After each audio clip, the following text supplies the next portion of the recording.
Oui, la circulation a même repris, Fabienne, mais sur une place saccagée. Le sol est jonché de morceaux de pierre, de restes de barricades brûlées. Tous les abribus ont été fracassés, des voitures incendiées, les vitrines du centre commercial brisées.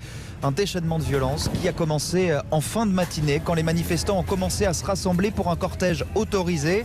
Un groupe d'ultra-radicaux, vous l'entendez, a alors commencé à semer le chaos sous les yeux de Bérangère et Bruno. C'est parti comme ça d'un coup, on ne sait même pas pourquoi. Nous on était dans un petit coin et on a vu que il y avait des gaz partout. C'est pas ce que j'espérais, mais je savais à 200% que ça allait se passer comme ça. Pourquoi ? Parce que tout était fermé aux alentours et forcément, tout le monde se recroqueville et forcément, ça pète. Du coup, la manifestation autorisée est finalement interdite par les autorités et la situation va rester tendue plusieurs heures.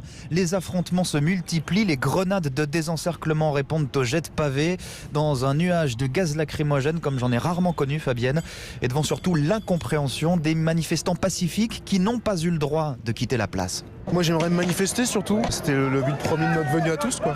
Et là on est bloqué, on doit rester sur la place. Et quand on est sur la place, vous voyez, on est au gaz. Là je pense que c'est l'aboutissement de la négation de la liberté de manifester. Alors deux scènes témoignent en tout cas de la violence des éléments radicaux de cet après-midi. Les pompiers d'abord venus éteindre les barricades ont été pris à partie et caillassés. Et puis surtout ces deux policiers poursuivis par des Black Blocs qui n'ont dû leur salut qu'à la porte ouverte d'une laverie dans laquelle ils ont pu se réfugier. Théo Manval aux abords de la place d'Italie.